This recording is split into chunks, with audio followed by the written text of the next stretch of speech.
Hello guys, आज मैं प्रेमचंद की रचना से कफन कहानी का थर्ड वीडियो बना रहा हूँ। आप लोग first part and second part ज़रूर देखें। मैं इस वीडियो को सेकंड पार्ट से कंटिन्यू कर रहा हूँ। इस वीडियो को आप लास्ट तक ज़रूर देखें। बाजार में पहुंचकर गिचू बोला, लकड़ी तो उसे जलाने भर की मिल गई है कि माधव? माधव बोला, हाँ लकड़ी तो बहुत है, अब कफन चाहिए। तो चलो कोई हल्का सा कफन ले लें। हाँ और क्या, उठते उठते रात हो जाएगी। रात को कफन कौन देखता है? कैसा बुरा रिवाज है कि जिसे जीते जी तन ढांकने को चीतड़ा भी न मिले, उसे मरने पर नया कफन चाहिए। कफन लाश के साथ जल ही तो जाता है, क्या रखा रहता है? यही 5 रुपये पहले मिलते तो कुछ दवा दारू कर लेते। दोनों एक दूसरे के मन की बात टाल रहे थे।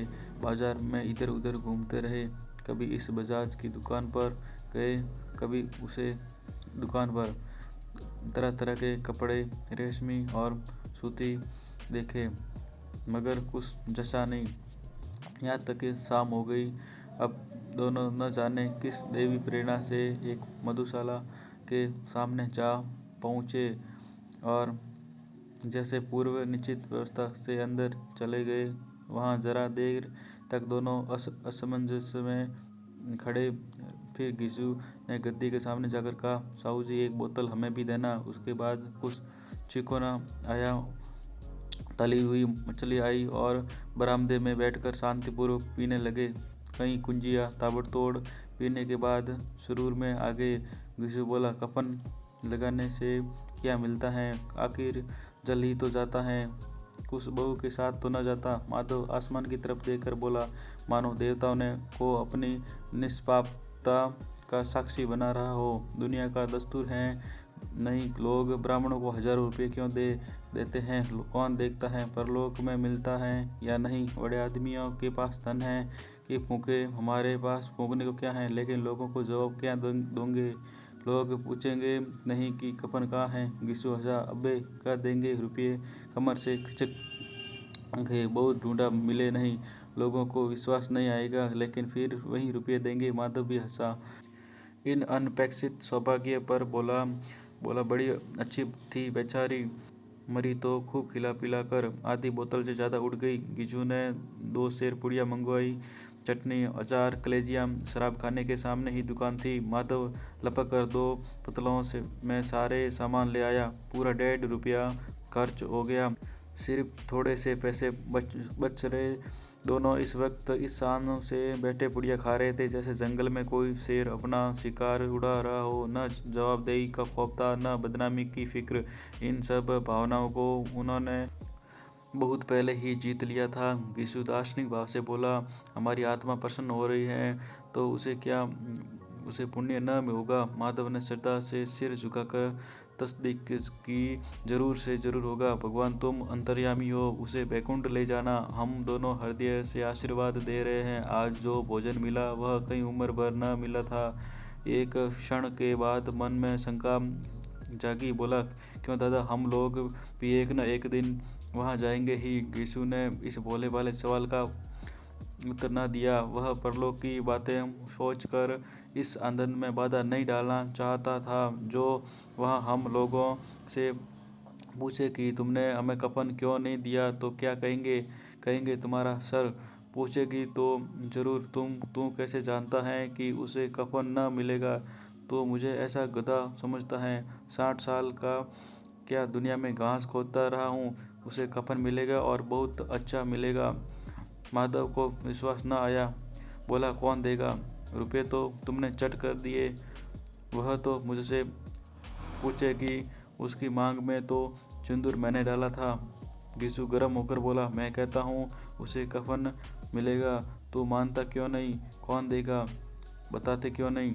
वही लोग देंगे जिन्होंने अबकी दिया। हाँ, अबकी रुपये हमारे हाथ न आएंगे।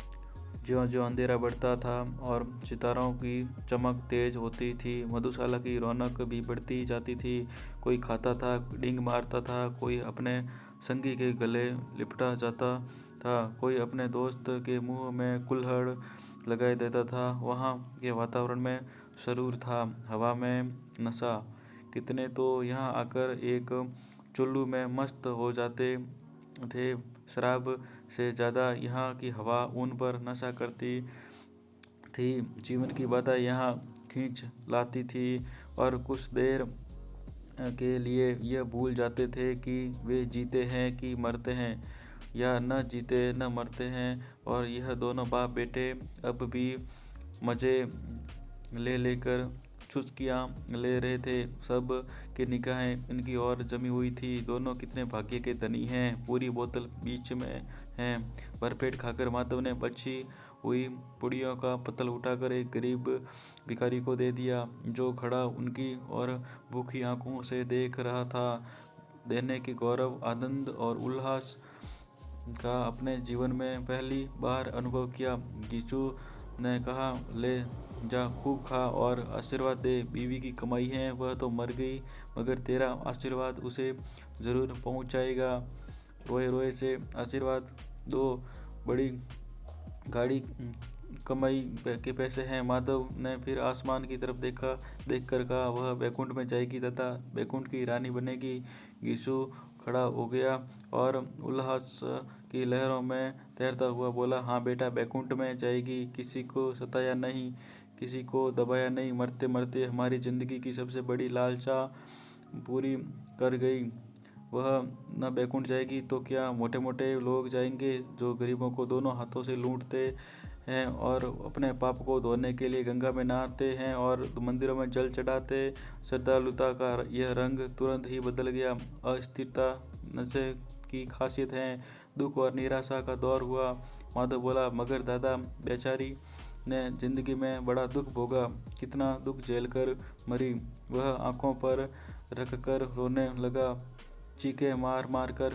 गीचू ने समझाया, क्यों रोता है बेटा, खुश हो कि वह माया जाल से मुक्त हो गई, जंजाल से छूट गई, बड़ी भाग्यवान थी। कितनी जल्दी माया मोह से बंधन तोड़ दिए। और दोनों खड़े होकर गाने लगे, हट गिनी क्यों नैना चमकावे ठगनी।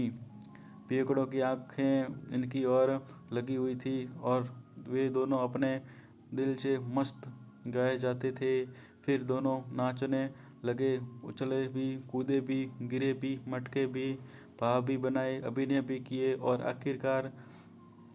आखिर में नशे से मदमस्त होकर वहीं गिर पड़े। पूरा वीडियो देखने के लिए थैंक यू। आप तीनों वीडियो ज़रूर देखें और चैनल को सब्सक्राइब, लाइक ज़रूर करें।